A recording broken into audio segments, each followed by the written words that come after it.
Hello नमस्कार, मैं अभिनय आप सबका मैं इस पे स्वागत करता हूँ। कैसे हैं?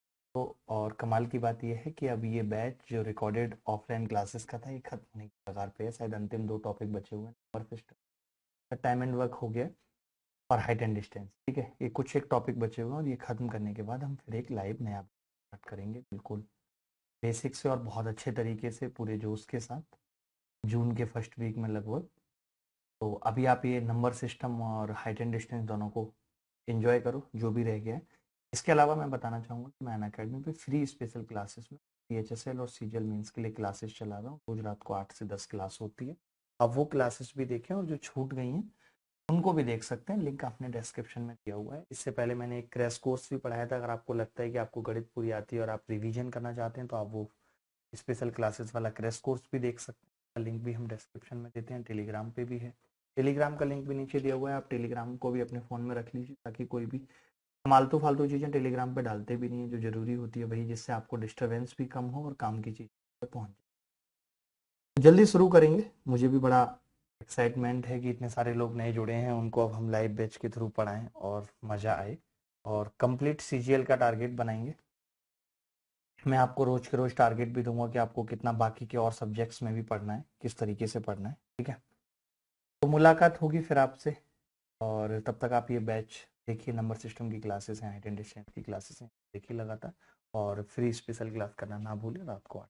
धन्यवाद, thank you very much, bye. और एक और बात कि जो बच्चे मेंस की तैयारी कर रहे हैं तो 25 तारीख से रात को 8 से 10 हम मेंस का अर्थमेटिक का बैच भी स्टार्ट कर रहे हैं। सुबह ऑलरेडी 9 से 11 एडवांस का बैच चल रहा है। तो जिन बच्चों ने अभी तक मेंस क्लासेस के बारे में नहीं पता कि मेंस क्लासेस चल रही हैं तो बताना भी जरूरी था। मेंस बैच का लिंक भी हम डिस्क्रिप्शन में दे रखा है। ठीक है, चलो धन्यवाद, bye, take care, thank you very. मैं अभिनय आप सबका वेलकम करता हूं और आज हम पढ़ेंगे height and distance.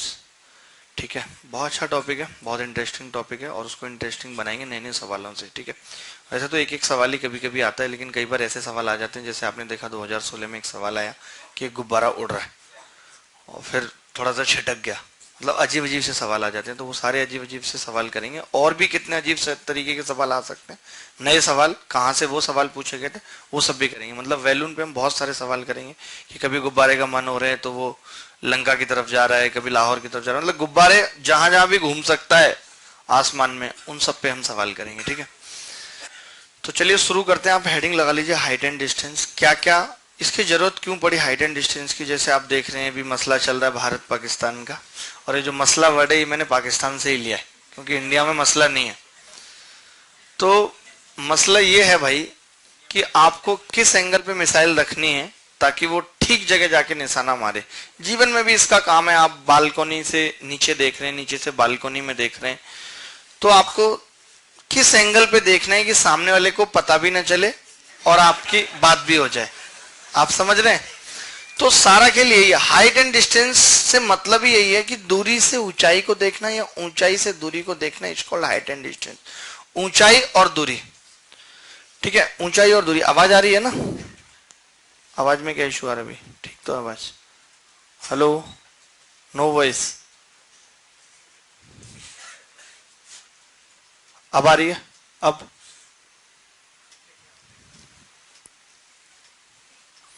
Microphone select करो सेटिंग में जाके।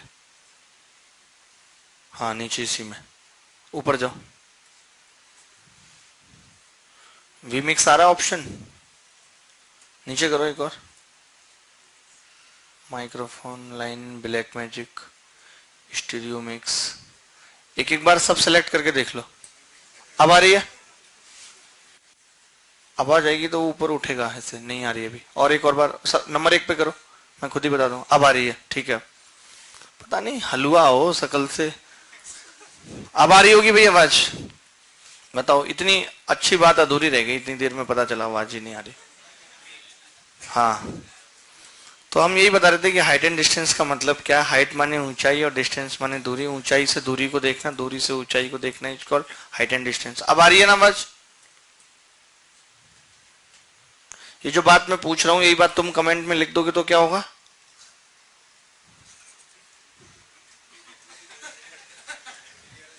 क्लियर है? ठीक है। ठीक है, तो भाई मतलब जो एक मेन बात थी वो यही थी जो आपको सबसे अच्छे से समझ में आएगी कि बालकनी से नीचे देखना और नीचे से बालकनी देखना और पता भी ना लगना is called height and distance. सारा हाइट एंड डिस्टेंस का खेल है। मुझसे खुद एसएससी के इंटरव्यू में ये सवाल पूछा गया था कि हम ये सब ट्रिग्नोमेट्री ये सारी चीजें क्यों पढ़ते हैं, इनका क्या यूज है। तो मैंने कहा ट्रिग्नोमेट्री से हम हाइट एंड डिस्टेंस सीखते हैं और हाइट एंड डिस्टेंस से हम इधर उधर देखना सीखते हैं। मैंने कहा इससे हमें पता लगता है कि मेट्रो में अगर हम नीचे अंडरग्राउंड बना रहे हैं तो पूरा हाइट एंड डिस्टेंस का खेल है। तो इसका यूज है। कल को आपसे भी कोई बात पूछ सकते हैं कि आप ये सीख क्यों रहे, इसकी जरूरत क्या पड़ी है। तो जरूरत पड़ी, इस उम्र में सारी जरूरत ही जरूरत है। ठीक है, तो एंगल हम बहुत ज्यादा नहीं पढ़ेंगे। जैसे आप तो प्रैक्टिकल करें तो भाई 50 डिग्री का भी एंगल बना सकते हैं, 30 का भी बना सकते हैं अपने कंफर्ट के हिसाब से। लेकिन यहाँ पे जो एंगल होंगे वो 15, 30, 45, 60 इससे ऊपर ऐसे एंगल नहीं होंगे। कि 49 डिग्री का एंगल बना के जब मैंने उन्हें देखा तो पता चला कि वो तो उनकी मम्मी है। तो सबसे पहले एंगल ऑफ एलिवेशन और एंगल ऑफ डिप्रेशन के बारे में आपको पता होना चाहिए। एंगल ऑफ एलिवेशन क्या है, जब आप नीचे से बालकनी में देख रहे हैं तो आपकी नजर जितनी उठ रही है that's called angle of elevation. और जब आप बालकनी से नीचे देख रहे हैं आपकी नजर जितनी झुक रही है that called angle of depression. और आदमी डिप्रेशन में ही नीचे देखता है, नजर झुकती है। समझ रहे हैं? तो आप ऐसे इसको रिलेट कर सकते हैं, एंगल ऑफ डिप्रेशन।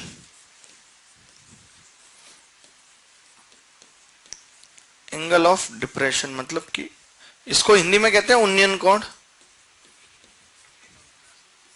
उन्नयन कोण। और इसको हिंदी में अवनमन कोण, अवनमन कोण। बहुत ज्यादा दिनों तक आदमी डिप्रेशन में रह ले तो फिर लोग उसे नमन करने ही लगते हैं, फिर माला पड़ जाती है। एंगल ऑफ एलिवेशन, जैसे ये टावर है या कुछ भी है, बालकनी है, जो मर्जी मान लो, आपकी आंख यहाँ पर है और आपकी आंख यहाँ पे देखने के लिए जितना पलक उठा है that's called angle of elevation. कई बार मस्कारा ज्यादा लगा लेते, पलक उठ ही नहीं पाता, वजन हो जाता, लोडेड। आजकल तो महिलाएं काजल और लिपस्टिक पोतने लगी हैं, लगाना नहीं पोतने लगी हैं। पोतने का दौर है जी, लगाना तो अलग होता था। ये तो कुछ नहीं है। अभी यहाँ पे मॉडल टाउन में एक जिम है, एनी टाइम फिटनेस, जो उसका मालिक है, ऑनर है बंदा, वो लिपस्टिक लगा के आता है। और वो सिर्फ होठों पे ही नहीं लगाता लिपस्टिक, पता नहीं उसकी क्या खासियत है, वो गालों पे भी लगाता है। पता ना व्हाट द पर्सन, मतलब क्या क्या बंदा है वो। मैं अपने भांजे के साथ वहां पे गया तो मेरा भांजा खुद पूछ रहे कि हुई ही, वो कौन था। मैंने कहा मैं भी नहीं समझ पाया कौन था। एंगल ऑफ डिप्रेशन की अगर बात करें कि हुई ही और हुई सी, ये एंगल जो थीटा है that's called angle of depression. जब आप ऊपर से नीचे देख रहे हैं तो आपकी नजर कितनी झुक रही है। ये जो थीटा है ये अल्टरनेट एंगल है, ये इसके भी बराबर होगा। यानी कि angle of elevation, angle of depression दोनों बराबर होते हैं। ठीक है, तो बेसिक सी बात हो गई। कुछ काम के रेशियो जो आपको पता होने चाहिए। मेन बात इसमें ये है कि चित्र बनाना आना चाहिए, और चित्र बन गया तो फिर कुछ लिखने की जरूरत नहीं पड़ेगी किसी भी सवाल में। एक आध सवाल को छोड़ के किसी भी सवाल में कुछ लिखने की जरूरत नहीं पड़ेगी, हर सवाल हम चित्र में ही कर लेंगे। ठीक है, उम्मीद करता हूँ कि लिख लिया होगा आपने, नहीं लिखा है तो याद करके फिर लिख लो। हाँ, बाद में देख लेना, कोई नहीं, इतना कुछ नहीं, बना सकते हो खुद से, खूब देखते हो, सब पता है। ठीक है, जैसे ये 60 डिग्री का एंगल है तो 10 60 डिग्री ले लो। इसमें आप जानते हो 10 60 डिग्री कितना होता है, P बाई बी होता है 10, और ये कितना है √3/1। यानी कि ये 1 होगा अगर रेशियो की बात करें तो, ये √3, क्योंकि रेशियो ये P और B का। तो ये कितना आ जाएगा, पाइथागोरस से निकाल दीजिए, या तो 2 या फिर sin 60 या कुछ और ले लीजिए। तो आपको पता होना चाहिए कि जब ये 60 डिग्री एंगल है तो ये √3 होगा, ये 1 और ये 2। इससे हम कंपैरिजन करेंगे बार बार जरूरत पड़ेगी तो। ठीक है,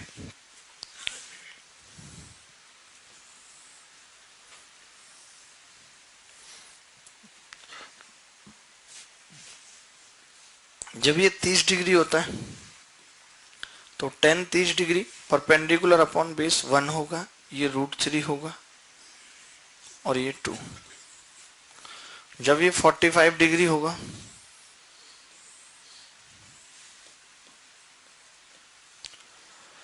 तो ये भी 45 डिग्री होगा, यानी कि ये 1 होगा, ये 1 और ये √2, 1 1 और √2।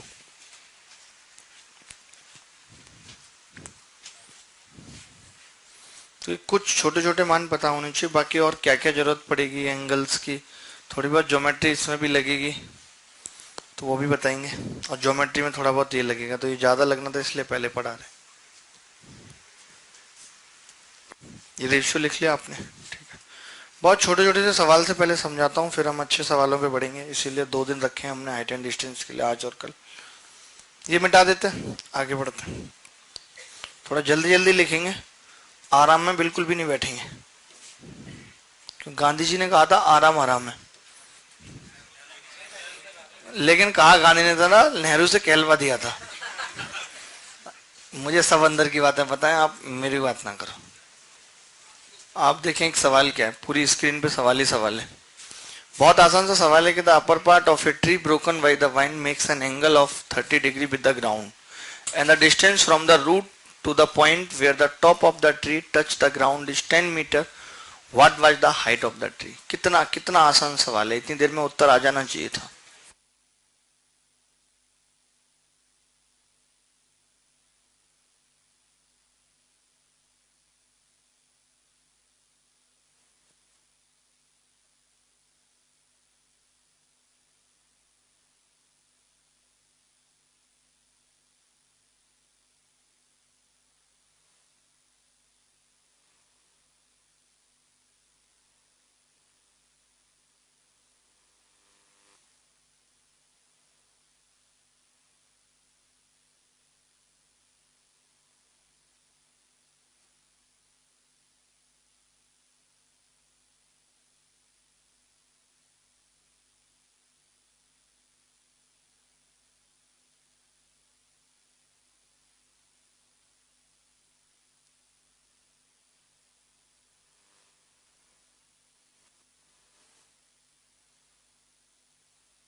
देखिए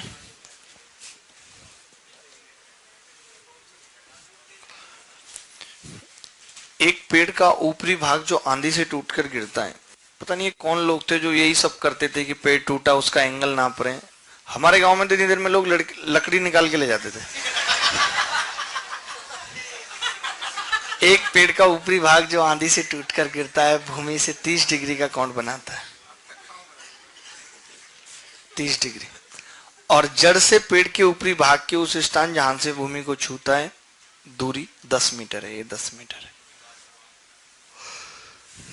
अब जो पेड़ है वो कितना है, ये पेड़ का हिस्सा है भाई ये वाला, और एक ये ऊपर वाला पेड़ का हिस्सा था जो कि यहां आके मिल गया है, तो ये पूरा पेड़ है कि नहीं, यानी कि ये चीज और ये चीज पेड़ है, पेड़ है। तो हम जानते हैं कि ये अगर 30 है तो ये 1 होगा और ये 2 होगा और ये √3, अगर ये 2 है तो ये भी 2 होगा। तो पूरा पेड़ कितना है, 3 है, जिसकी वैल्यू हमें बतानी है, और √3 की वैल्यू कितनी दे रखी है सवाल में, 10 दे रखी है। √3 की वैल्यू 10 मीटर है, तो आप बताइए अगर इसको √3 से गुणा कर लें, मल्टीप्लाई बाई √3 दोनों तरफ, तो 3 की वैल्यू कितनी आ जाएगी, 10√3 मीटर, और यही पेड़ की ऊंचाई है। यही पेड़ की ऊंचाई है कि भाई एक पेड़ था ऐसे ऊपर ऐसे हवा से गिर गया। अभी ऐसे सवाल भी आएंगे कि पेड़ गिरा नहीं, खाली खंबे को छू के आ गया, उसके बाद बहुत तेज आंधी आई ऐसे छुआ फिर वापस आ गया, फिर और तेज आई फिर इधर को गिर गया, ऐसे भी अभी करेंगे सवाल। आंधी में जरूरी नहीं है कि हमेशा पेड़ गिरे। क्लियर है बात, इस सवाल में किसी को डाउट तो नहीं है, एनीबडी एल्स, नो। चलिए आगे बढ़ते हैं।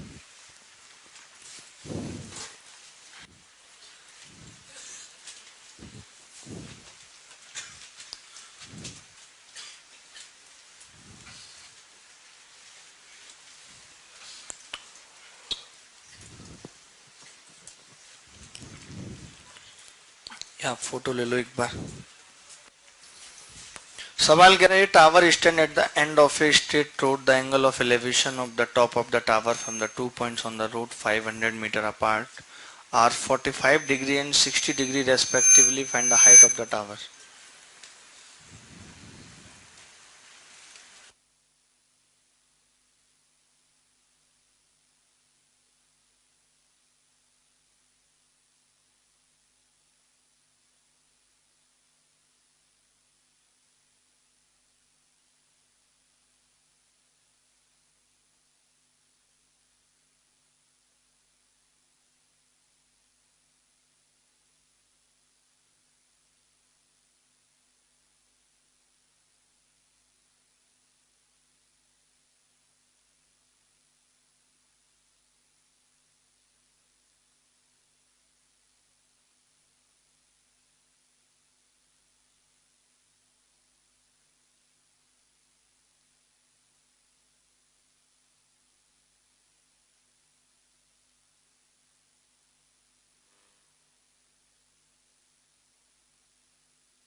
क्या सवाल है?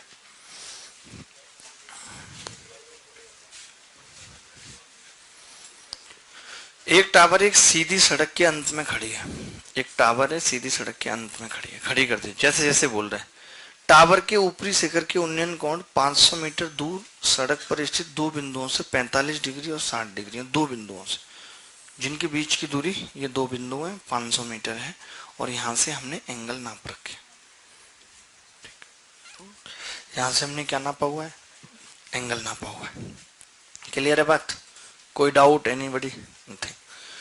अब आप देखेंगे इसके बाद कि ये कई लोगों को ये नहीं पता लग पाता कि मैं 45 किधर लिखूं 60 किधर लिखूं। तो आप देखिए जब हम इधर की तरफ चलेंगे तो एंगल बढ़ेगा। आप खुद ही देखिए, ये एंगल है एक, इधर आ गए तो एंगल ये हो गया, थोड़ा बड़ा है, और इधर आ जाएंगे बिल्कुल 90 ही हो जाएगा। यहाँ आ गए तो एंगल इधर की तरफ चलता है तो बढ़ता है, और आगे की तरफ चलेंगे तो घटता चला जाएगा। क्योंकि क्यों ऐसा हो रहा है? क्योंकि आप खुद ही देखिए कि ये 90 तो कॉमन है। जब आप इधर कर रहे हो तो ये एंगल छोटा हो गया तो ये बड़ा हो जाएगा, और उस केस में ये बड़ा था तो ये छोटा होगा। तो ये आपको पता होनी चाहिए बात।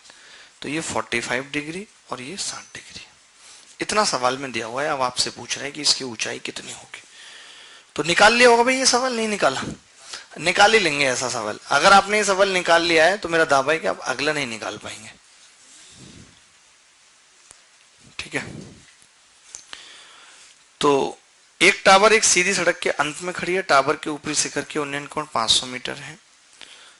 कई सारे बच्चे कमेंट करके पूछ रहे हैं कि 3 मार्च को 4 क्लास रहेंगी। तो बिल्कुल जितनी मैंने शेड्यूल में बताई है वो सब रहेंगे, और ये तुम्हारी आखिरी क्लास है आज की और कल की, जो इन बच्चों के साथ चल रही है। इसके बाद की कोई भी क्लास साथ में नहीं चलेगी। ठीक है, ये आखिरी क्लास होगी, कल वाली और आज वाली। ये सेकंड आखिरी है आज। तो ये 45 है और ये 60। तो अब आप देखिए कि अगर ये 60 है तो हम ये कह सकते हैं कि ये √3 होगा इस ट्रायंगल में, और ये 1 होगा। कह सकते हैं? नहीं, ये हमने कह दिया। अच्छा, अब अगर हम 45 डिग्री की बात करें, 45 डिग्री के केस में क्या होता है कि ये और ये बराबर होता है। तो अगर ये √3 है पूरा, तो ये पूरा √3 होगा। भाई एक एक होता है, लेकिन अब एक की जगह √3 है, होगा ही नहीं। आपने देखा कि ये 1 है और ये √3 है, तो बचा हुआ पार्ट कितना होगा? √3 - 1 होगा। तो हम ये कह सकते हैं कि हमें √3 - 1 की वैल्यू दे रखी है और हमसे √3 की पूछी है। तो आप ऐसा मत करिए कि 1 को उधर ले जाके जोड़ दीजिए और बोलिए √3 की 501 हो गई। ये सब जो गोल इसमें लिखा हुआ है ये सब यूनिट है, यूनिट है। आप इन्हें अलग नहीं कर सकते, ये जुड़े हुए हैं, एक ही परिवार के सदस्य हैं। तो हमें ऐसा कहना पड़ेगा कि भाई √3 - 1 की जो वैल्यू है वो 500 है। तो 1 की कितनी होगी? 500 बटे √3 - 1। लेकिन हमें √3 की निकालनी है, तो √3 की कितनी होगी? 500√3 बटे √3 - 1। इसके बाद उत्तर पे डिपेंड करेगा कि उत्तर कैसा है, रेशनलाइज करना है तो √3 + 1 से गुणा कर देंगे, नहीं तो नहीं करेंगे। ठीक है, इसके बाद जो मैं सवाल पूछ रहा हूं, after this I am asking the question which was, ये आप समझिए, अगर इसमें कुछ समझ नहीं आया है तो पूछिए कि भाई समझ नहीं आई बात।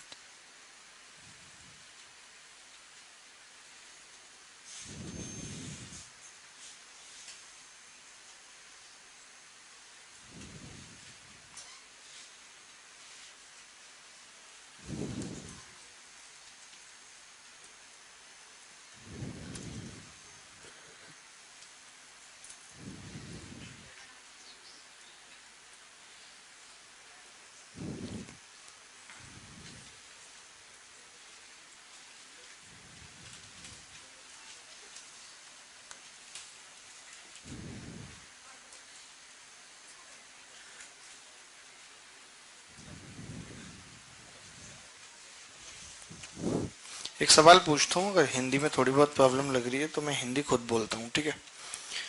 आप कोशिश करो कि आप ये सवाल कर पाओगे। आसान ही सवाल है, कुछ ऐसा नहीं है कि बहुत कठिन सवाल है।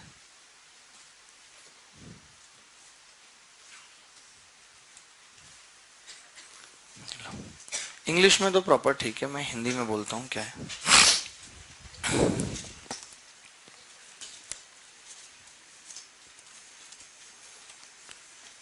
इंग्लिश में भी एक बार बोल रहा हूँ, खाली बस मैच कर लीजिए कि ठीक है या नहीं है।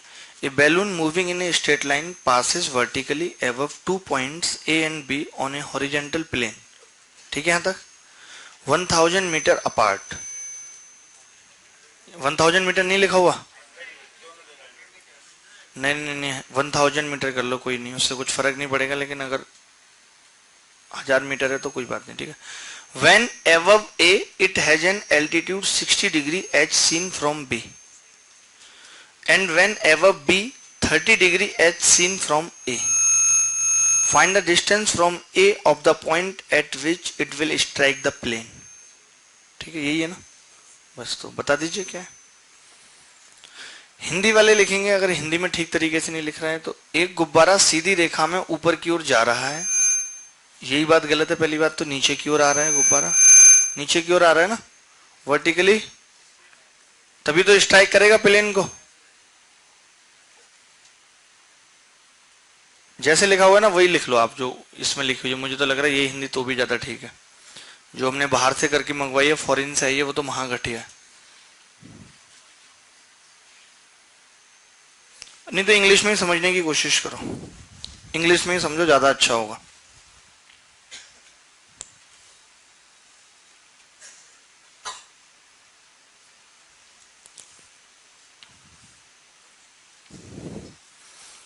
आ गया होगा उत्तर तो, इतने इंटेलिजेंट है।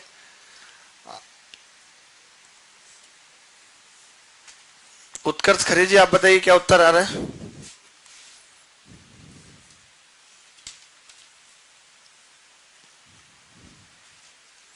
एक सीधी रेखा में चलने वाला गुब्बारा 100 मीटर अलग, 1000 मीटर अलग एक क्षैतिज तल पर ए और बी के दो बिंदुओं के ऊपर लंबवत गुजरता है। जब ए के ऊपर बी की ओर देखा जाता है तो इसकी ऊंचाई का कोण 60 डिग्री है, और बी से ऊपर की ओर ए से देखे जाने वाली 30 डिग्री। ए के उस बिंदु से दूरी का पता लगाएं जिस पर वह विमान को टकराएगा। विमान नहीं, प्लेन, समतल को टकराएगा।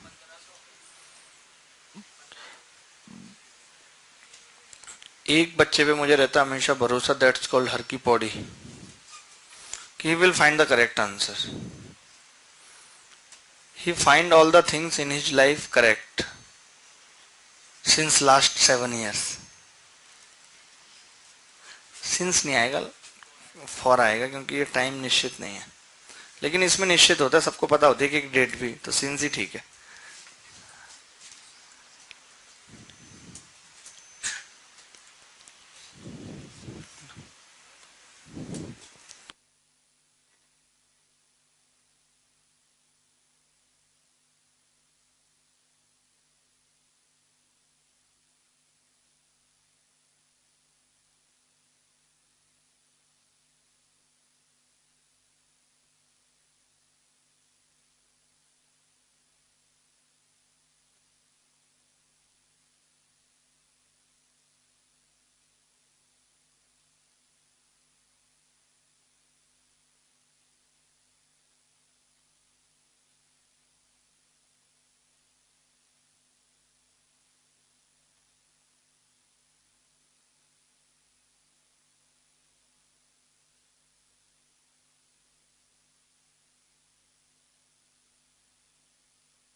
देखिए जिनसे ये नहीं हुआ सवाल, कोई बात नहीं, होता है कई बार जीवन में कोई सवाल ऐसे आ जाते हैं, नहीं हो पाते। दीपांजलि जी आपसे हो गया? इनको तो अपना नाम ही नहीं पता लग रहा, कुछ और होगा तब। देखो ये ऐसे गुब्बारा ना ऐसे भाग रहा है जमीन की तरफ, ऐसे भाग रहा है। गुब्बारे का आइडिया होगा, हर बर्थडे पे मंगाते नहीं हैप्पी बर्थडे, ऐसे फोड़ने का अलग ही मजा होता है। गुब्बारे पहले लगाएंगे इतनी मेहनत से फुला के, फिर बाद में खुद ही फोड़ रहे हैं, पता नहीं क्या पागलपन। वही है, भारत की तरह मिसाइल बनाई है, फोड़ रहे हैं। स्ट्राइक, वही तो, जैसे अब हमारा अभी तो गुब्बारा यहाँ लिख रहे हैं हम, क्योंकि हम खतरा नहीं ले रहे, नहीं तो हम चाहते तो मिसाइल भी लिख सकते थे। ऐसे लाहौर को टच करते हो कराची पे गिरी, ऐसे नहीं, टच में ही हो जाता है जी खेल, मजाक नहीं है कोई। ठीक है, अब ये दो बिंदु हैं, एक बिंदु ए है और एक बिंदु बी। एक बार तो गुब्बारा ए के ऊपर है, मान लेते हैं यहां पर है, तो बी से हमने देखा तो जो कोण है वो 60 डिग्री का। ठीक है भाई, एक बार जब गुब्बारा बी के ऊपर है, खुद बोला हुआ है इसने, तो जो ए से कोण है वो 30 डिग्री है, यही तो है। तो इसने यही पूछा है, ये दूरी कितनी दे रखी है सवाल में, 1000 मीटर, यही है ना। बस ऐसे जैसे बोल रहा पता वैसे चित्र बनाओ। आपने कभी देखा नहीं सवाल तो आपसे हुआ नहीं। A balloon moving in a straight line passes vertically above 2 point, दो बिंदुओं से गुजर रहा है वर्टिकली, पासेस, ठीक है। Horizontal plane, when above A it has an altitude 60 degree as seen from B. इसका मतलब अगर आप नहीं समझ पाए तो आप समझ गए होगे कि जो एल्टीट्यूड है इसका वो 60 डिग्री का कोण बना रहा है, और जब ये बी के ऊपर है तो 30 डिग्री का बना रहा है। Find the distance from A of the point at which it will strike the plane. A से वो दूरी बतानी है जहां से ये प्लेन यहाँ पे स्ट्राइक करेगा, ये, ठीक है जी। निकाल देंगे दूरी, कुछ नहीं है, पी क्यू मान ले, आर मान ले, मुश्किल है क्या हमारे लिए, कुछ मुश्किल नहीं। आप बताइए ये 60 डिग्री का है, ये 60, ठीक है, आप जानते हैं, तो ये कितना होगा, √3,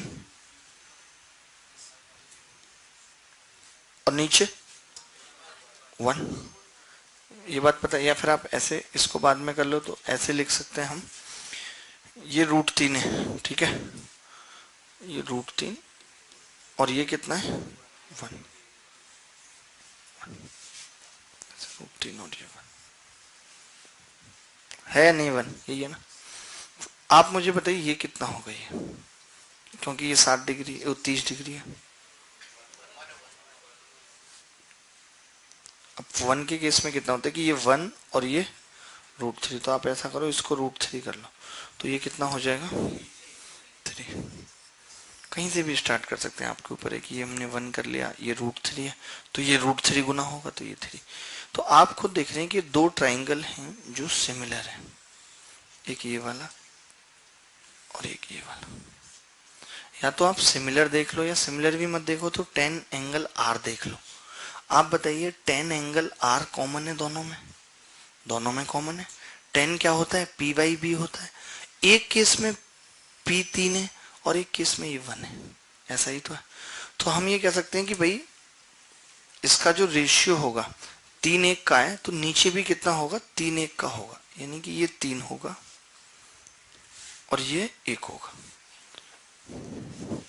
बोलो होगा या नहीं, बात क्लियर है। या तो आप ऐसे समझ लो या आप ऐसे समझ लो कि जब आप tan r निकाल रहे हो तो tan r जिस केस में आप निकाल रहे हो तो एक केस में तो 3/AR है और एक केस में 1/BR है, यानी आपको पता लग गया कि AR और BR का जो रेशियो है वो 3/1 है।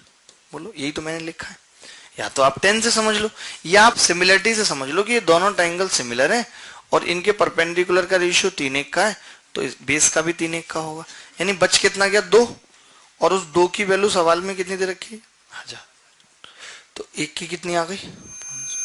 तो फिर यहां से और जहां गुब्बारा टकराएगा टोटल दूरी कितनी हो गई AR 1500, और यही पूछ रहा है सवाल में 1500 मीटर।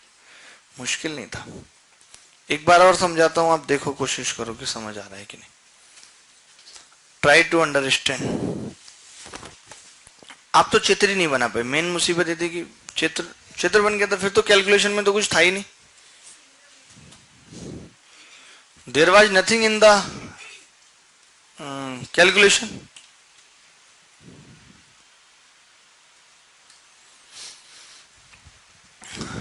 राजा जी आप समझ रहे हैं?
दोबारा से देखेंगे इस सवाल को कि ये 30 डिग्री एंगल था, तो हमने कहा ये 1 होगा और ये √3 होगा। अब ये 60 था तो ये √3 होता है, तो √3 का √3 गुना 3 हो गया, यानी कि ये 3:1 का रेशियो है, और ये तो ये भी 3:1 का होगा। खत्म हो गई बात। डेटा सेट क्लियर है? कर लेंगे, ऐसा कभी सवाल आएगा तो। चलिए आगे बढ़ते हैं, और भी अच्छे सवाल करेंगे। उससे पहले ये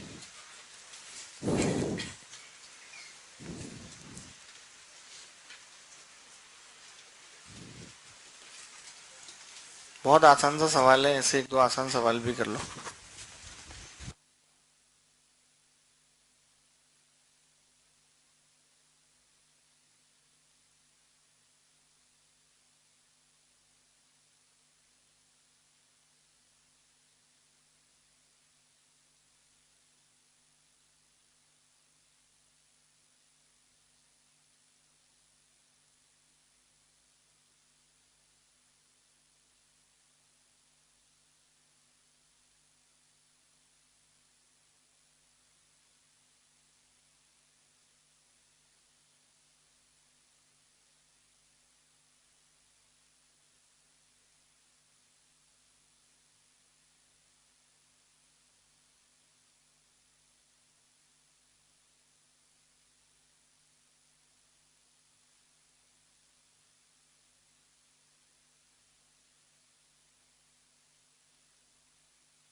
देखें, एक मीनार की ऊंचाई 100 मीटर है जब सूर्य का उन्नयन कोण 30 डिग्री से बदलकर 60 डिग्री हो जाता है।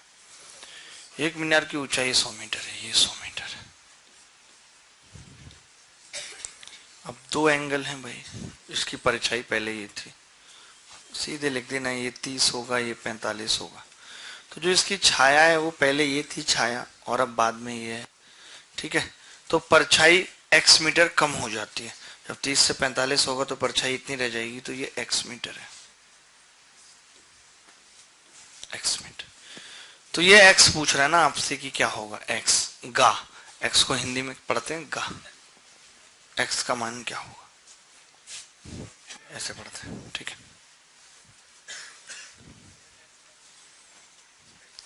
ठीक है जी। तो आप बताइए, अगर ये 100 है तो ये 100 होगा, 100 मीटर होगा। ये अलग पेन से लिख देते हैं भाई। ये 45 होता है तो उस केस में ये इक्वल होगा ना, 100 मीटर होगा ये भी, यार इक्वल होगा। अच्छा, अगर वो 30 है तो ये इसका √3 होगा, ये 100 √3 होगा। 1 और √3 का रेशियो रहता है, तब आपसे x पूछ रहा है, तो x क्या होगा, 100 √3 माइनस 100, 100 कॉमन आ जाएगा, ब्रैकेट में √3 माइनस 1। बताइए, इतनी सी बात भाई। ये 45 डिग्री अगर है तो ये 100 इक्वल होगा, ये एक तो ये भी एक, ये बराबर। और जब ये 30 होगा तो ये 100 है तो ये 100 √3 होगा, क्योंकि 1/√3 का रेशियो होता है। तो हमें तो ये x निकालना था, तो हमने क्या किया, 100 √3 में से 100 को घटा दिया। ये आसान था या नहीं था सवाल? ऐसे सवाल भी नहीं होंगे तो फिर कैसे सवाल होंगे? फिर क्या आप ऐसे सवाल करोगे? देखो जरा, ये वाले करने का मूड है आपका? ये अभी देखना है इस सवाल को और निहारना है, निहार लो।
ये सवाल बड़ा अजीब सा है। अगर a person standing on the bank of a river observe that the angle subtended by a tree on the opposite bank is 60 degree when he retires 40 metres from the bank perpendicular to it, he find the angle to be 30 degree, find the height of the tree and breadth of the river। एक बार मैं पढ़ देता हूँ सवाल। A person standing on the bank, एक बार match करना, ठीक है ना, on the bank of a river observe that the angle subtended by a tree on the opposite bank is 60 degree when he retires 40 metres from the bank perpendicular to it, he find the angle to be 30 degree, find the height of the tree and the breadth of the river. यही है, सही है सवाल। बताओ भाई फिर ये कैसे, मतलब आप कर पाओगे इस सवाल को? एक नदी के किनारे खड़ा एक व्यक्ति देखता है कि विपरीत तट पर एक पेड़ द्वारा घटाया गया कोण 60 डिग्री है। जब वह बैंक से 40 मीटर की दूरी पर लंबित हो जाता है तो वह कोण 30 डिग्री पाता है। तो पेड़ की ऊंचाई और नदी की पता।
बताएं जी क्या उत्तर है।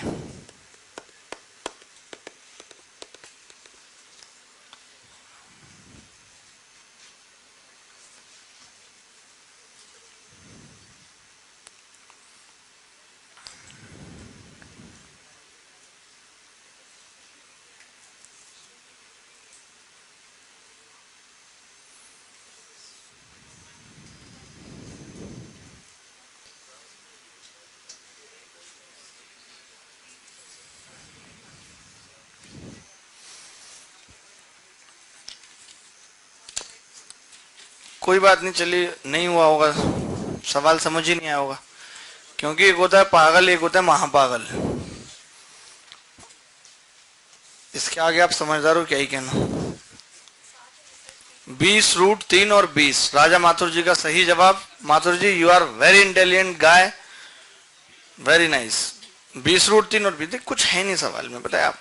देखिए मैं पहले पहले आप पता नदी बनाना नहीं जानते, हमने तो यही सब, ये नदियां, ये मौसम, नदी के किनारे, ये रातें, ये मौसम, वो नदी के किनारे, पैरों पे पानी बह रहा है, समझ रहे हैं आप, कभी मोती टकरा रहे हैं।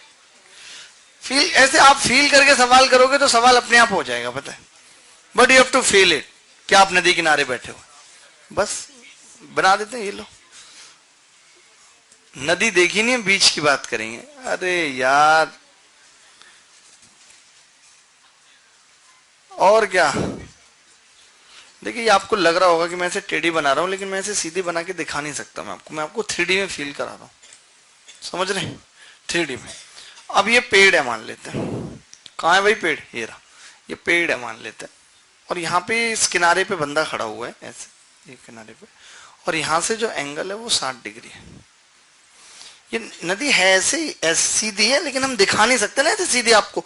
और ये नदी की चौड़ाई है ये, क्योंकि ये सीधी है ऐसे, कहीं आप ये चौड़ाई बताने लगो, ये नहीं है तो यही चौड़ाई, लेकिन ये ऐसे है। अब मैं ऐसे कैसे दिखाऊंगा, बोर्ड में घुस जाऊं क्या ऐसे नदी बनाने के लिए, कमाल कर रहे हैं। अब ये आदमी के इससे इधर की तरफ चल रहा है 40 मीटर, मतलब कि इधर की तरफ ही चल रहा है, क्योंकि नदी तो ऐसे है, तो 40 मीटर चल रहा है, तब ये एंगल कितना हो जाता है, 30 डिग्री हो जाता है। आप चित्र ही नहीं समझ पे, ऐसे ऐसे नदी ऐसे जा रही है, बह रही है, ऐसे आवाज आ रही है ऐसे। अब बताओ, इससे ज्यादा मैं आपको फील नहीं करा सकता नदी। अब आप देखिए, देखो भाई, होता ना कि नदी किनारे बैठे हैं, कभी तो लहर आएगी, चुपके से थूक देंगे गुटखा, किसी को खबर भी नहीं लग पाएगी, ऐसे ऐसे लोग। अरे कुछ तो बनाएंगे कि नहीं, कुछ तो बनाएंगे, क्या बनाए। ये 30 है, तो आप देखिए, अब इसमें थोड़ी सी ज्योमेट्री लगा दीजिए। This is the exterior angle, this is the exterior angle of this triangle, then this angle will be 30. If this angle will be 30, this and this will be equal, because angle are equal, then their opposite side also be equal. Okay, oh now 40 meter, ये भी 40 meter, you know very well कि ये 60 degree, then √3, 1 and 2. If the value of 2 is 40, then value of 1 is 20. It means the breadth of river is 20. And the value of √3 is 20 √3. This is the height of tree.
अब देखिए नदी आपको feel कराना, ये आप आसान बात समझ रहे हो, नदी आप ऐसे मन में, ठीक है ठीक है भाई। तो ये ऐसे नदी थी, यहाँ पे एक बंदा दूसरे किनारे पे खड़ा हुआ था और इससे यहाँ से यहाँ तक हमने एंगल नाप लिया था, तो वो कितना था 60 डिग्री, और ये √3 था, और ये फिर 40 मीटर इधर की तरफ बढ़ा तो 30, तो हमने कहा ये 30 ये 30, तो ये बराबर बराबर हो गया था। तो उससे क्या हो गया, ये मतलब अच्छा हो गया सवाल, कुल मिला के समझ आ गया ना आपको, ऐसे नदी फील कर गया, ये यही है जी हमारा, और क्या है क्या आप, क्योंकि जब तक वो नहीं है ठहरे हुए पानी में कंकर न मार सांवरे, मन में हलचल सी मच जाएगी बावरे। ऐसे गाने सुना करो कभी, मतलब फुर्सत में हो तो, क्या गैरी सिंधु जस्मीन के पीछे पड़े हो सिप सिप। कौन सा सवाल था इसके बाद, 21 सवाल, ये ला, ये सवाल पता नहीं तुमसे होगा कि नहीं, छोड़ो कोई बात नहीं, नहीं होगा तो हम किस लिए बैठे। एक बार मैं सवाल मैच करा रहा हूं कि सवाल ठीक है कि नहीं, ठीक है। The angular depressions of the top and the foot of a chimney as seen from the top of a second chimney which is 150 meters high and the standing on the same level as the first are theta and phi, ठीक है, respectively. Find the distance between their tops when tan theta बराबर 4/3, tan phi बराबर 5/2, ठीक है। तो करो बस इस सवाल को, अच्छा सवाल है, हिंदी में एक बार देख लीजिए कि हिंदी एक्चुअली गूगल ट्रांसलेटर से किया, तो देख रहे हैं कोणीय अवसाद, डिप्रेशन को लिखा है अवसाद, एक्चुअली बेसिकली डिप्रेशन की हिंदी अवसाद ही होती है वैसे, लेकिन ये वो वाला डिप्रेशन होता है कि आदमी डिप्रेशन में चला गया वाला, यहाँ पे अवनमन है।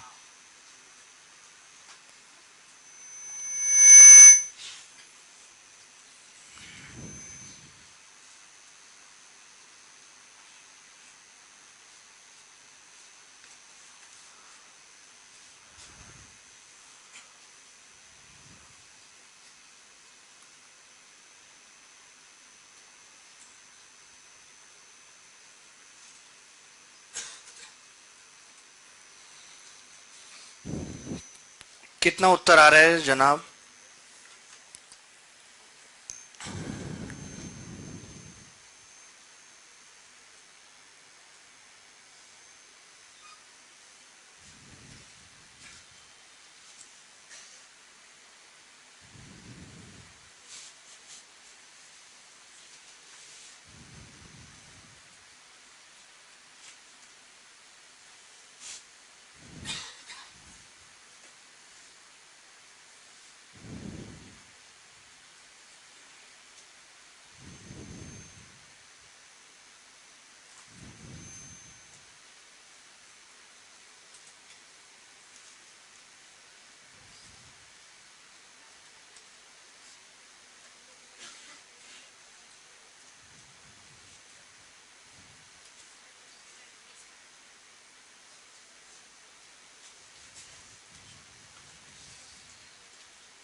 कितना उत्तर आ रहा है,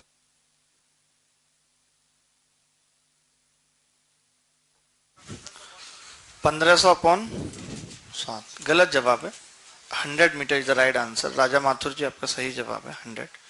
इसने तीनों सवालों के बैक टू बैक आंसर दिए, समझ रहे हैं आप इस लड़के का लेवल क्या है। 100 मीटर, पता नहीं क्या करते हैं, इसका बटा ये उसका बटा ये, अबे छोड़ो, अब बटे में क्या रखा है, कुछ ठीक ठीक कर लो। देखिए पता है कुछ भी नहीं है सवाल में, जैसे ये कह रहा है कि दो चिमनियां हैं और सेम बेस पे खड़ी हैं, सेम बेस पे खड़ी होंगे, ऐसा तो है नहीं एक को गड्ढा करके खड़ा किया, ये दूसरी चिमनी है, इसके टॉप से देख रहे हैं तो इसका एक एंगल दिया हुआ है इसके टॉप का, और एक इसका ये एंगल दिया हुआ है, दो एंगल की बात की, ये क्या हुआ है सवाल में कि the angular depression of the top and the foot, top का कितना है थीटा और बॉटम का कितना है फाई। तो आपको पता है कि अगर मैं ये कहता हूं कि ये थीटा है तो ये भी थीटा होगा, ये सेम होते हैं, और ये कहते हैं अगर फाई है तो ये भी फाई होगा, बताने की जरूरत नहीं और कुछ ज्यादा। क्लियर है कि नहीं है बात, ये थीटा और ये फाई, और आपसे पूछ कर सवाल में मान लेते हैं कि आपने ये पी मान ली, ये क्यू, ये आर, ये एस, ये टी, तो आपसे पीटी पूछ रहा है, पीटी पूछ रहा है, प्रीलिमिनरी टेस्ट, यही पूछ रहा ना जी आपसे पीटी, बताइए। बिल्कुल सही बात है। अब देखिए, अब हमें कुछ नहीं पता, नहीं आप कैसे घनिष्ठ किस्म के आदमी हैं। टेन थीटा कितना दिया सवाल में, 4/3, और टेन फाइव कहां पे, टेन फाइव बराबर। अब आप ये सोचिए, ऐसे कुछ नए नए से सवाल आएंगे जो आसान होंगे, जिनमें गलती होने के चांस रहेंगे। आप बताइए, चाहे तो मैं टेन थीटा निकालूं, चाहे मैं टेन फाइव निकालूं, जो बेस है वो it should be equal, same होना चाहिए बेस। तो बस, तो सबसे पहली बात, पता नहीं आपका दिमाग क्यों नहीं चलता। आप किस घड़ी में पैदा हुए थे, इन विच clock are you born.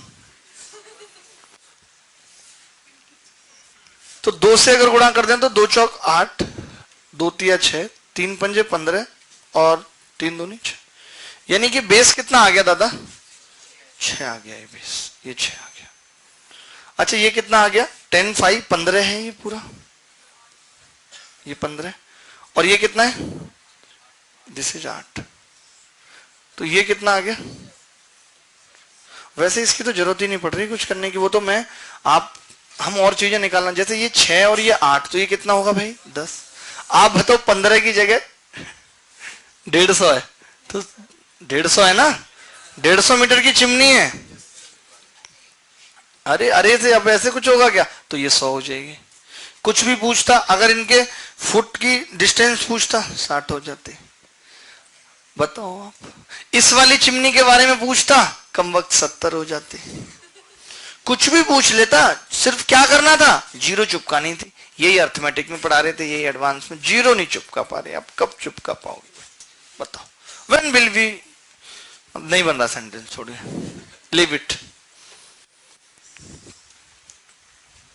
It's very sad moments when you are unable to do some. एक बार और हो जाए ये सवाल।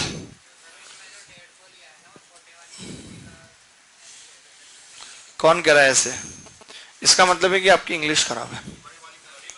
साफ साफ लिखा हुआ है, the angular depression of the top and the foot of a chimney as seen from the top of a second chimney which is 150 metres high.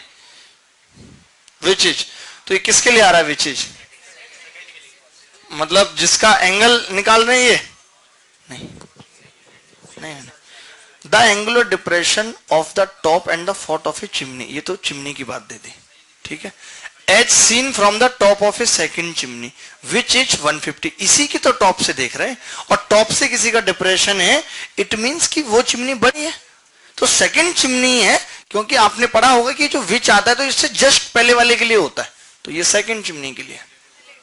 Relative, हाँ प्रोनाउन, जैसे रिफ्लेक्सिव प्रोनाउन हो गया, इट का इटसेल्फ, हिम का himself, ऐसे ये relative pronoun, relate किससे कर रहे हैं।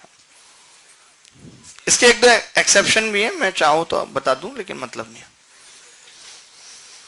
नॉलेज है जी, नॉलेज। इंग्लिश में वो करा है, क्या बोलते हैं, पीएचडी नहीं करा, नर्सरी इंग्लिश ऑनर्स किया था, नर्सरी में इंग्लिश ऑनर्स किया था, फिर छोड़ दी। उसके बाद मन के लगा, इतनी आ गई उस टाइम पे, हम भार्गव डिक्शनरी लिख दी, और क्या मन नहीं लगा क्या।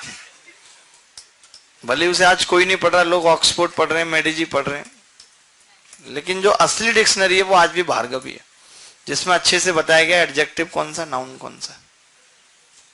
समझ रहे हैं आप। जैसे सीमा, सीमा एडजेक्टिव भी हो सकती है, नाउन भी हो सकती है, डिपेंड करेगा नाम किसका है।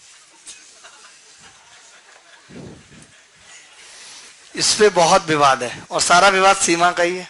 आप तो देख ही रहे, पाकिस्तान भारत सब सीमा का ही खेल है जी, सारा कुछ। सीमा पार हो गई तो प्रॉब्लम, सीमा नहीं पार। अरे आप कमाल कर रहे हैं, क्या ये ज्ञान की बात नहीं है। सीमा तक पहुंच गए, सीमा तक नहीं पहुंच पाया, कोई कहता है आप तो सीमा पार कर रहे हैं, लिमिट क्रॉस कर रहे हैं। सारा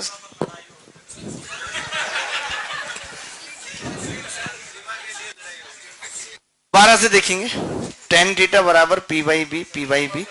तो हमने कहा कि ये जो 6 है ये हमने इक्वल कर दिया, क्योंकि दोनों ही केसेस में ये बेस इक्वल था। कई बार आपको परपेंडिकुलर इक्वल करना पड़ेगा, लेकिन इस केस में क्या बेस इक्वल है। तो टेन थीटा बराबर 4/3, 8/6, टेन फाइव बराबर 5/2। तो हमने 2 से उसको गुणा किया, 3 से उसको इक्वल कर दिया, तो ये पूरी 15 हो गई। तो ये 6 और ये 8 आ गई। ये 8 कैसे आई थी? अच्छा 8 थी, तो आप बताइए ये 6 और ये 8 तो 10 हो जाएगी। 15 की वैल्यू 150 है तो 10 की 100 हो जाएगी। हमने कहा अगर ये दूसरी चिमनी पूछ ले तो ये 8 है, बची हुई 7 तो ये 70 हो जाएगी। इन दोनों के बीच की दूरी पूछ ले तो 60 हो जाएगी। कुछ भी पूछ सकते हैं। चलिए अगला सवाल, बहुत आसान सा सवाल, क्योंकि मैं नहीं चाहता बैक टू बैक आपसे सवाल ना हो, एक दो बच्चे से ही हो रहा है तो कोई मतलब नहीं है। लेकिन क्या कठिन थे सवाल अभी तक जो करें? कोई भी कठिन नहीं, बस क्या थोड़ा सा अलग अलग था जो आपने कभी किए नहीं है पहले। तो ऐसा ही हम ज्योमेट्री में भी करने वाले हैं कि वो सवाल पूछेंगे जो आपने किए नहीं है, भले ही वो आसान है। हार्ड क्वेश्चन का मतलब आपके लिए उतना ही है कि जो आपने नहीं किया है कभी। ये नहीं कि उसमें बहुत ज्यादा कैलकुलेशन या कुछ और भी लगाने की जरूरत है। चलिए ये सवाल करते हैं 12। ये आसान है, एक दो आसान सवाल करेंगे तो अच्छा लगेगा आपको, आपका भी कॉन्फिडेंस बढ़ेगा।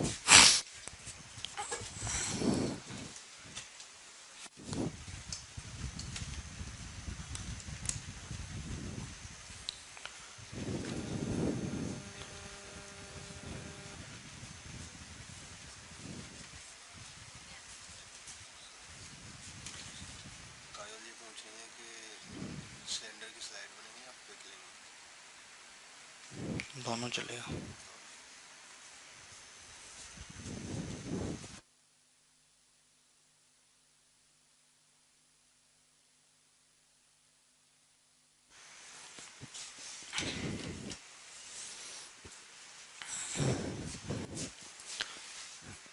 कितना आ गया जी? एक मीनार के आधार स्थल से क्षैतिज दिशा के दो बिंदु ए तथा बी से मीनार के शीर्ष के उन्नयन कोण 15 और 30 है। यदि ए और बी मीनार के एक ही दिशा में हो, ए बी बराबर 48 मीटर हो, तो मीनार की ऊंचाई कितनी होगी?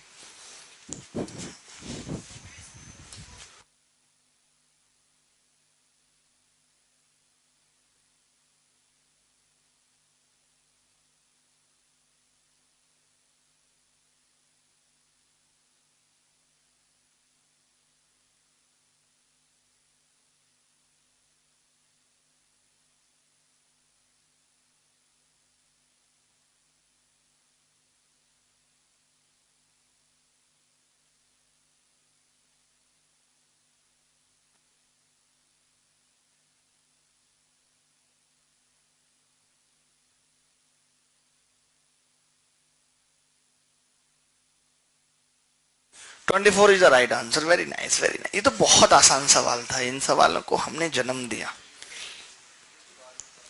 एक मीनार के आधार स्थल से दो बिंदुओं ए तथा बी के, ये मीनार है और दो बिंदु हैं ए और बी, जहां से कोण कितने कितने हैं? ए से 15 है और बी से 30। तो ये 15 है और ये 30। ठीक है जी, ए और बी से 15 और 30 है। ये दूरी कितनी है? 48 मीटर है। इतना सवाल में दिया हुआ है। अब आप ध्यान से समझेंगे एक बात कि अगर ये 15 और ये 30 तो ये भी 15 होगा भाई, होगा या नहीं? तो ये 15 15 होगा, यानी कि ये दोनों बराबर होगा 48 48 मीटर होगा। तो ये 10 30 है, तो ये आप जानते हैं कि ये 1 होगा और ये 2 होगा। तो 2 बराबर 48 है तो 1 बराबर 24 नहीं हो जाएगा? खत्म, बस। ऐसे क्या होगा? आसान सवाल था। एक बार फिर से समझ लेंगे, जैसे कि ये 15 है और ये 30, ये 15 ये 30, तो ये भी 15 होगा और ये भी 15 होगा क्योंकि एक्सटीरियर एंगल है। अगर नहीं भी निकाल पा रहे तो इसको 150 निकाल के तब निकाल लो।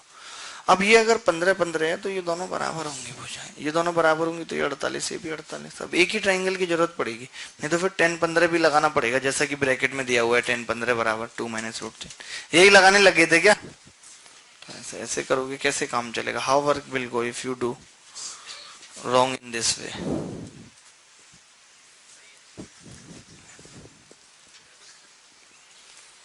बोलो जी बोलो, बताइए।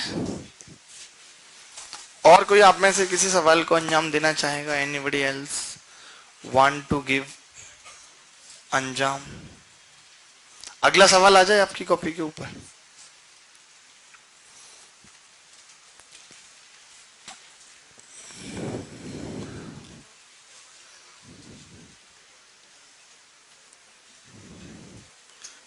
हिंदी में हमने लिखा नहीं क्योंकि ये शोभा नहीं देता हिंदी में सवाल। आप कह रहे हो फिर भी मैं बोल देता हूं।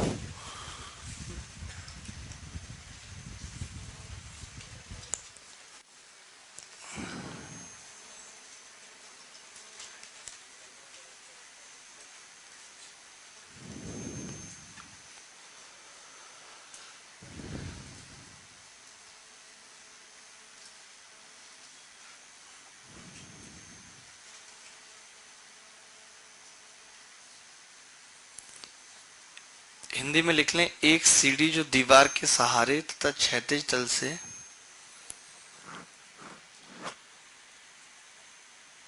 अल्फा कोण बनाती है।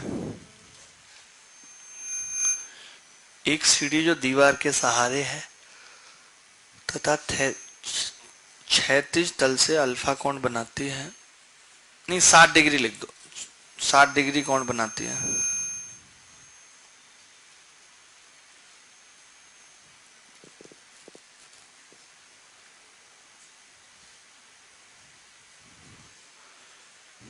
ठीक है, हमने इसके जब सीढ़ी को कुछ दूरी तक खींचा जाता है, जब सीढ़ी को ए दूरी तक खींचा जाता है तो यह ऊपर से बी दूरी नीचे आ जाती है। जब सीढ़ी को ए दूरी तक खींचा जाता है तो यह ऊपर से बी दूरी तक नीचे आ जाती है। और उस केस में यह क्षैतिज से 30 अंश का कोण बनाती है, और उस केस में यह क्षैतिज से 30 अंश का कोण बनाती है। तो आपको बताना है कि a बाई बी क्या होगा। तो आपको बताना है कि a बाई बी क्या होगा।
कितना आ रहा है? 1। सीरियसली 1 आ रहा है? कुछ लोग तुक्का मार रहे हैं कि ऐसा लग रहा है। अरे नहीं, अगर आ यही रहा है और खाली लग नहीं रहा है, पता नहीं कुछ भी बोलते हैं, आ रहा है लग नहीं, क्या दिमाग नहीं क्या? कैसे आदमी। एंगल कितना था भाई पहले? 60 डिग्री था। उसके बाद हमने इसको ए दूरी तक खींचा तो ये कितना हो गया? कितना हो गया? 30 हो गया। 30। और ये बी है दूरी, यही बोल रहे हैं ना? ठीक है जी, यही है ना? तो आप देख रहे हैं कि एक चीज इसमें कि भाई ये 30 है तो ये भी 30 होगा। ये दूरी बराबर होगी, ये भी ए होगा। नहीं, ये 30 है तो ये भी 30 होगा, और ये ऑलरेडी 30 था तो ये 30 है तो ये बी होगा। होगा या नहीं होगा? तो अब हम ये कह सकते हैं कि दोनों ट्रायंगल आपस में क्या है? सिमिलर हैं दोनों ट्रायंगल आपस में। तो सिमिलर हैं तो फिर क्या होगा कि इनकी भुजाओं का अनुपात सेम होगा। होगा या नहीं होगा? मतलब ये सिमिलर क्या है? ये ए हो गया, ये बी हो गया, ये एंगल कितना आ रहा है? मतलब इनका रेशियो कितना हो गया? इक्वल आ गया ना रेशियो। जैसे कैसे देखिए, इसमें 30 के सामने कितना है? बी। इसमें 30 के सामने ए, और उसमें फिर 30 के सामने फिर से बी बाई ए है, ये तो बी से भी कट गया ऐसे, वो बात हुई है ऐसे, तो ऐसे आपने कर दिया, फिर रूट थ्री निकाल के किया ना, वही तो पूछ रहा हूँ कैसे किया रूट थ्री निकाल के। अरे बहुत पागल हो, इसको मान लिया कुछ, इसको इस पार्ट को कुछ नहीं माना।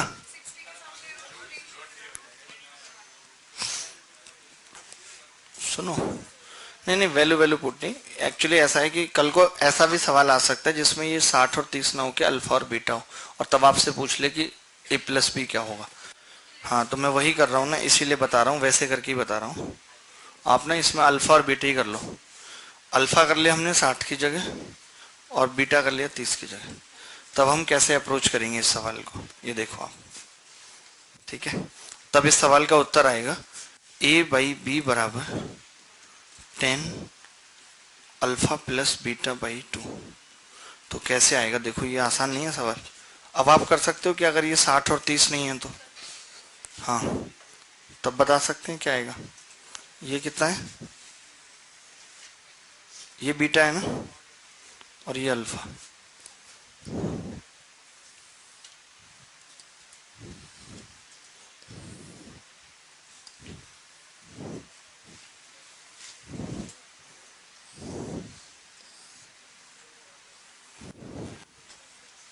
बस ये दिया हुआ है, ये बी दिया हुआ है और कुछ नहीं दिया हुआ है। और अब आपसे पूछ रहा है यही बात कि क्या पूछा सवाल में, ए बाई बी पूछा है और 10 अल्फा प्लस बीटा बाई 2 आ रहा है, तो क्या अप्रोच लगाएंगे जरा बताओ, थोड़ा थोड़ा सा ज्ञान दो, आई नीड योर ज्ञान।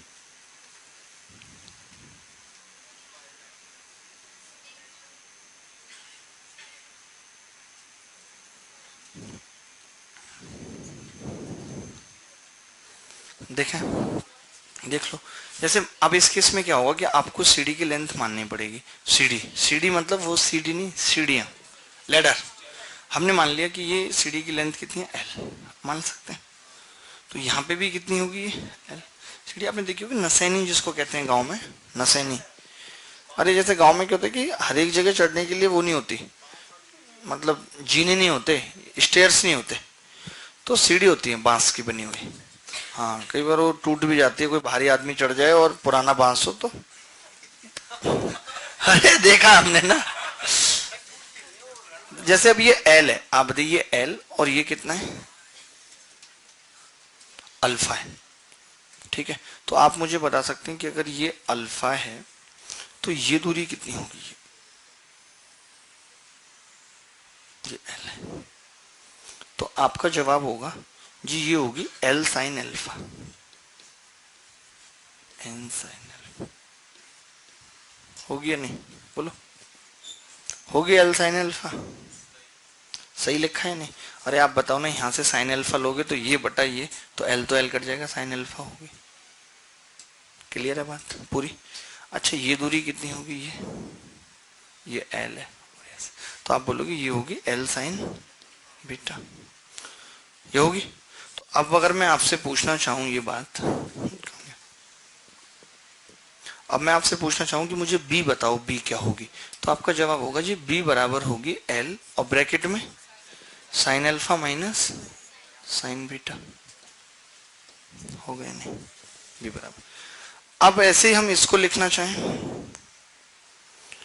तो आप बोलेंगे कि अगर आप इसकी बात कर रहे हैं, ये अल्फा है और ये एल है, तो ये होगी एल कॉस अल्फा और ये पूरा एल कॉस बीटा।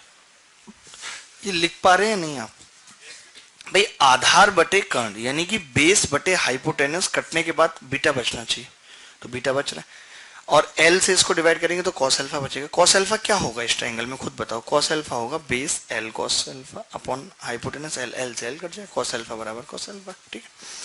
तो अब यहां से ए कितना होगा, L cos beta minus cos alpha. अच्छा अब अगर ए बाई बी निकालना है हमें, तो ए बाई बी कितना आ जाएगा, एल से एल कट जाएगा, cos beta minus cos alpha बटे sine alpha minus sine beta, ये होगा।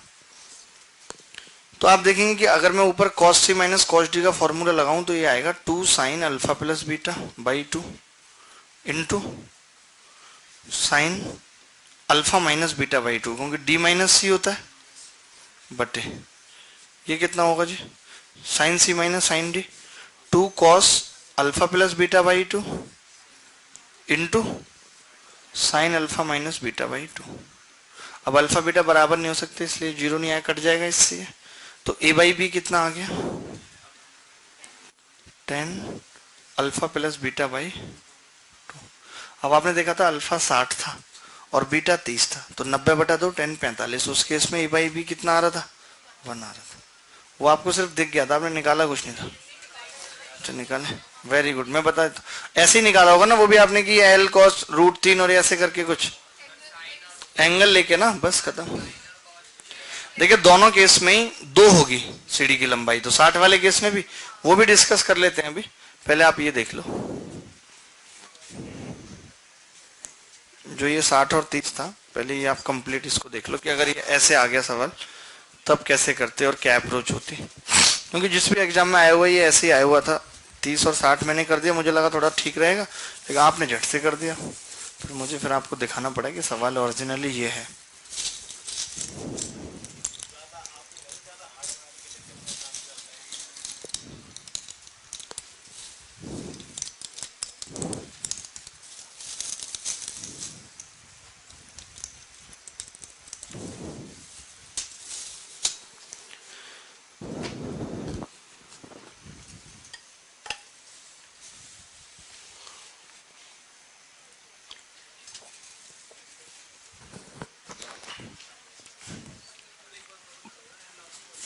ये कुछ नहीं, भाग लगा दिया बस।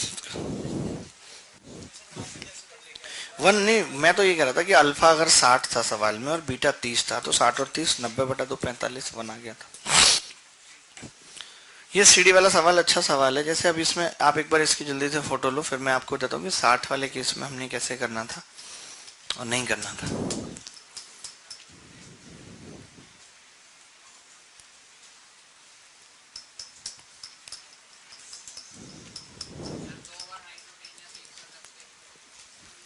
हाँ,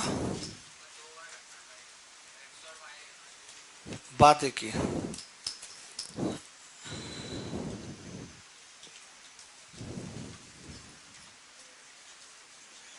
जैसे जब ये 60 आपने माना था, ये मिटा देना अब तो। जब आपने ये 60 माना, ये 60 दिया हुआ था अल्फा ना 60, तो मैं ये कहता जब ये 60 था तो आप ये कह रहे थे कि भाई ये √3 होगा, ये कितना √3 पूरा, और ये ऊपर 2, ऐसे हो रहा था उस केस में। और जब हम इसको कर रहे थे भाई ये 30 था तब, तो उस केस में ये 2 तो ये था ही, लेकिन ये इतना 1 आ रहा था और ये पूरा √3 आ रहा था, पूरा √3 आ रहा,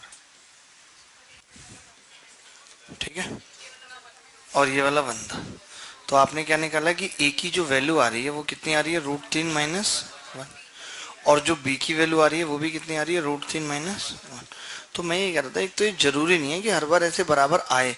वो तो अभी ये 30 और 60 हो गया, अगर मान लेते हैं कि मैं ये वाला एंगल 45 दे देता या ये वाला 45 दे देता, तो फिर उसके केस में हाइपोटेनस को आपको इक्वेट करना पड़ता, तब सवाल थोड़ा मजेदार होता।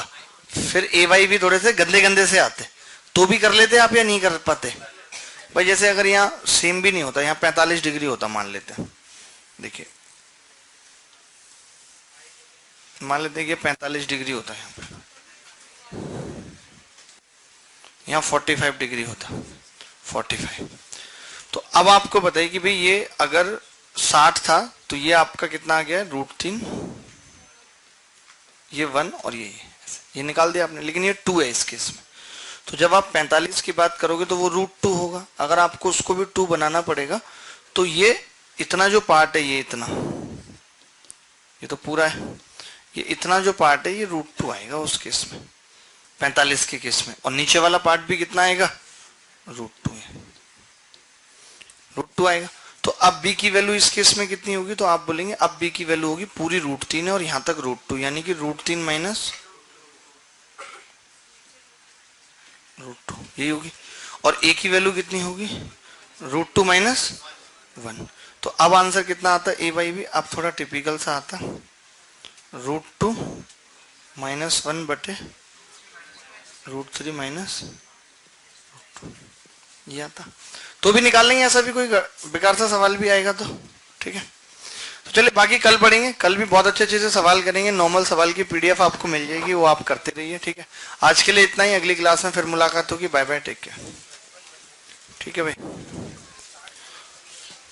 किसी को कुछ भी डाउट आ रहा है या कुछ भी है, कल भी बहुत सारे सवाल करेंगे और टाइम भी ज्यादा लग जाएगा तो भी कोई बात नहीं है कि अगर और आधा एक क्लास लग जाती है एक्स्ट्रा। कल मैं 11 बजे वो वाले सवाल डिस्कस करूंगा जो मैंने आज दिए हैं करने के लिए, तो कल 11 से 11:30 वो क्लास डिस्कस करूंगा, भले ही मैसेज डीपी पे आए या ना आए, इससे कोई मतलब नहीं है, क्योंकि कई बार मैं बताना भूल जाता हूँ जैसे आज हुआ। लेकिन कल 11 बजे से मैं वो सवाल बताना शुरू करूंगा ठीक है। डीपी से कोई लेना देना नहीं है, अभी नहीं डाला कुछ, बच्चे नहीं जुड़े।